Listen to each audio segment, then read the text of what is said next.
So suppose you have, say, 1 comma negative 1, 0, 0 comma 1 comma negative 1, and then negative 1 comma 0 comma 1. Let's say you have this matrix A. Okay. Then the way we calculate 1, negative 1, 0, 0, 1, negative 1, negative 1, 0, and then 1, A and B and C,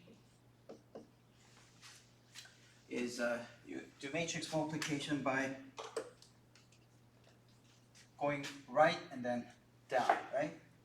So you have, what do you get? You get 1 times A, negative 1 times B, 0 times C, so you get A minus B. So you do across down. Okay, that's how you multiply matrices, across and then down. Okay, tell me what the second element will be. You're going to get B minus C. B minus C. Okay, and then last one. Negative A plus C. Yeah, negative A plus. Okay, so I won't bother too much with this because probably everyone here knows how to multiply matrices. You've done so many times. But I want to add something that you might not remember from the previous linear algebra course, which is the null space and the image of a matrix. Okay? So, the null space of A, also known as the kernel of A, are these vectors. So these are vectors in Rn. And here I'm going to assume that matrix A sends something from Rn to Rn. Okay? So in this example, it takes a 3 vector into another 3 vector, right? Yeah. So it's 3 and 3, but that's because this is a square matrix. If you have a non-square matrix, some rectangular matrix that's not a square, then the domain and the range are different, Rn and Rn. Okay, so so we're collecting all the vectors in the domain where A times V is 0. And here, when I say 0, I really mean 0, 0, 0, so this 0 here is really 0, 0, dot, dot, dot, 0. It's actually a vector, but it's customary to write down that vector as just a single 0. Okay, so that's what a null A is. And then image of A is it's just AV for all V in Rn.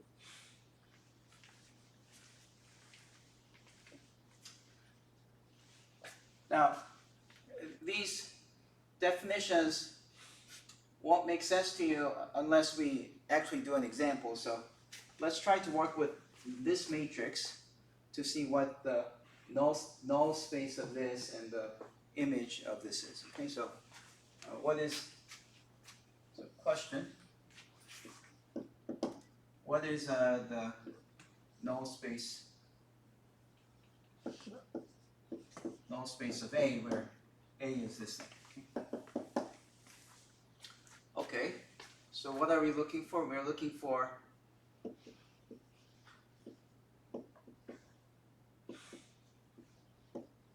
this times some A comma B comma C, and I need it to be 0 comma 0 comma 0, right? I need this. I want this to be 0. But we already know what this is. This is this, right? So when we say this is equal to 0, that means it has to be that a minus b has to be 0, b minus c has to be 0, and then negative a plus c has to be 0. Well, what's that? That's a equals to b equals to c, and also a equals to c. Oh, so all the numbers a and b and c has to be the same. In that case, let's just choose a parameter t so that we can say that null of a is same as t comma t comma t. A and b and c have to be all equal to t, where t is just a real number. Okay? Now, let's ask another question. What is the image of A? Well, in this case, we already know what the image is. This one, right? Image is something that looks like A minus B, B minus C, negative A plus C. What do you think the dimension of this vector space is?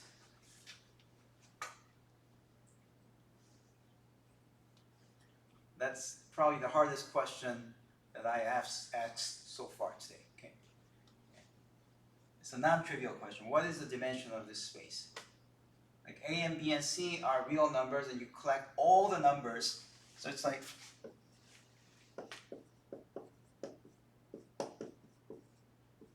just like this. Okay.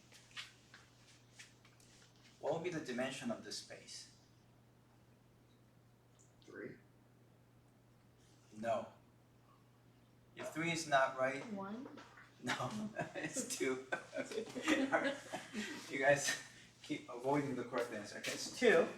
Now, why is it? Well, it's not so easy to see, but first, here's a clue. What do you get if you add them up? What do you get if you add them up? A real number? No, add them up. What do you get? 0. Add them up. Oh. What do you get? 0. This plus this plus this is 0. 0, right? So, this is definitely a subset of that v that we were talking about a few moments ago, right? So it's this like x, y, z, where x plus y plus z is 0. Right? Isn't that right? Yeah. And now the next question is like, is it true that anything that satisfies x plus y plus z equal to 0 can be represented like this? And surprisingly, the answer is yes. Okay, so I said we're not going to prove anything, but you know, when something is confusing, sometimes writing a proof might be helpful. But don't worry about being able to reproduce this for the review section. We're going to do something like this a lot of times later. So, but let me try to prove that anything that looks like this is going to, you can write it like this. Okay. The way I can do that is just set. So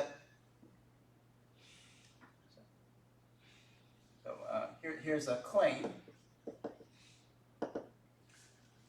If x plus y plus z is equal to 0, then there exists A, B, C such that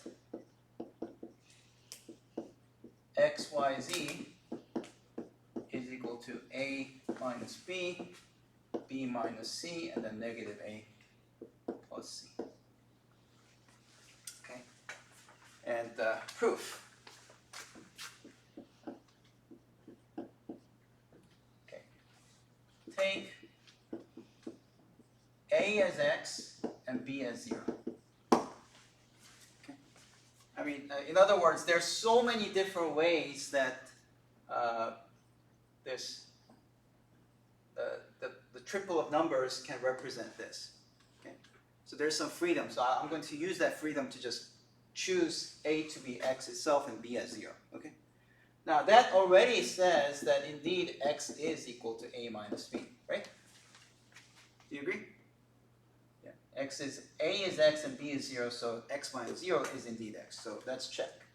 So we made that work. Now I need y to be equals to B minus C. So that for this to work, I need C to be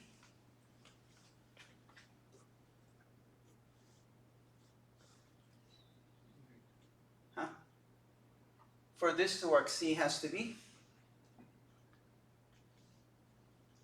Negative y. Huh? Negative y. Negative y, yes. Yes. Okay. If you don't get this, unfortunately, you're not going to get the rest of the lecture. Yeah. I need your active participation, or else you can't follow what I'm saying. Okay. So why is that? Because we set B as 0, right? We already set B as 0. We can't change that, right? And that means y is equal to negative c, which means if you solve for c, c has to be negative y. Right? Okay, so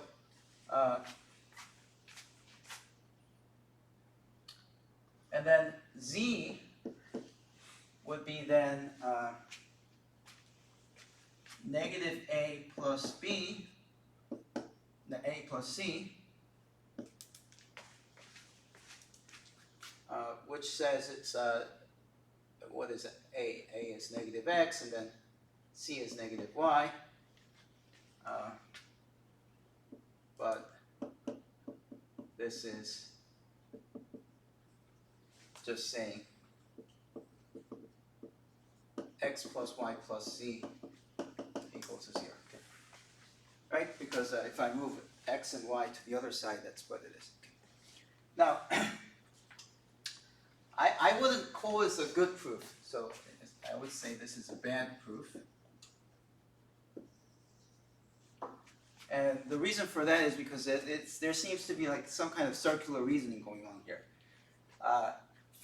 If y is b minus c, then c has to be negative y, and if c is negative y, then y is indeed b minus c. That's what I'm saying. So it's like there's some kind of circular reasoning here. So we have to clean this proof up, but the problem with cleaned up proofs is that often the intuition is absent. That's like one big challenge of proving things. When you read the proof in the textbook, often you're going to feel like, where did this come from? Like, I mean, how did this person start with this, right? And being able to reconstruct what this person may have done before writing the proof is an actual, the important part of understanding a proof, because you guys are often not shown that part, and you're seeing the cleaned up proof, and that's when you start thinking, okay, I can never get this. Okay, that's why I showed you some bad proof first. This is like, we cannot be sure of the circular reasoning here, so let's try with the cleaned up proof. So good proof, which is actually the bad proof, I would say, because it doesn't show where we're getting this from. Okay, so the good proof is let a equals to x, b equal to 0, and then c equals to negative y. Okay. Then we can check that indeed x is equal to a minus b, which is equal to x minus 0, which is x, check. Y is equal to b minus c, which is 0 minus negative y, equals to y, check. And then z equals to negative a plus c, which is negative x minus y, which,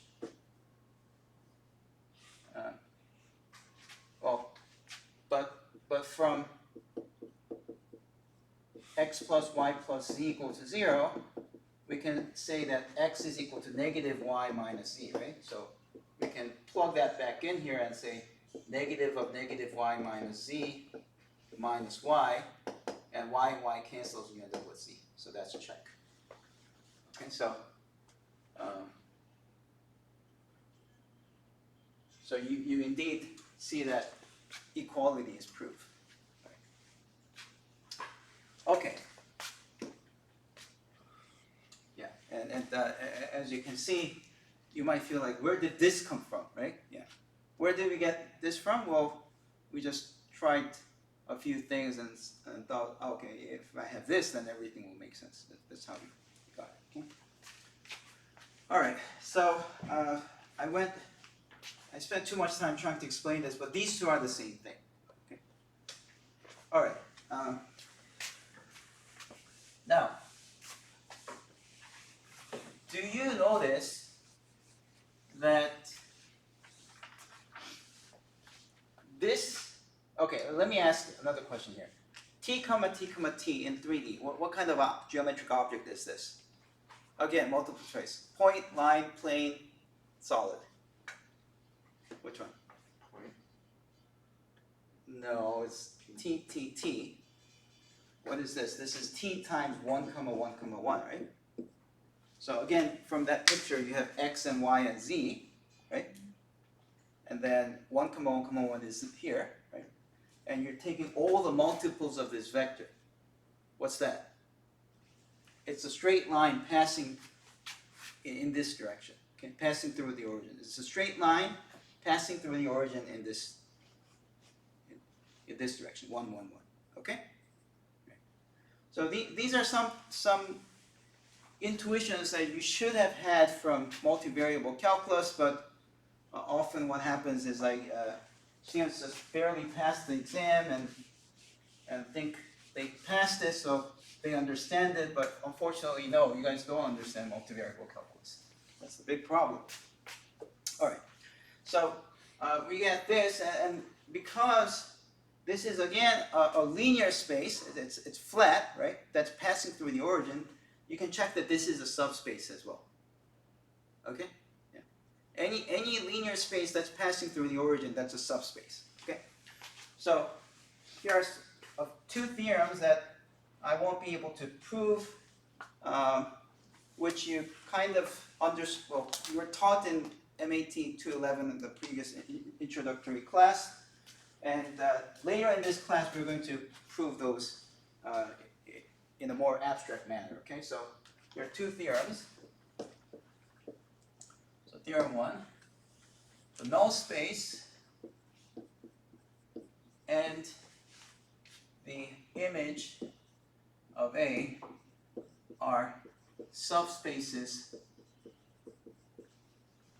of Rn and Rm respectively. And as I said before, I'm thinking of matrix A as taking vectors in Rn and sending it to vectors in Rn. Okay? And then theorem 2, and this is a pretty important result. What's the dimension of this? What's the dimension of this one?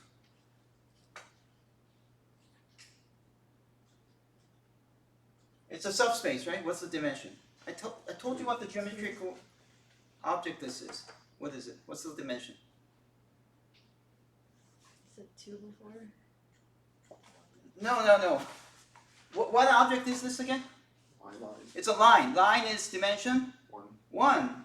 Everyone knows that, right? So dimension of the null of A, which is 1. And what's the dimension of this guy? 2. 2, because it's a plane, right? So plus the dimension of the image of A is going to be equal to the dimension of the domain, okay?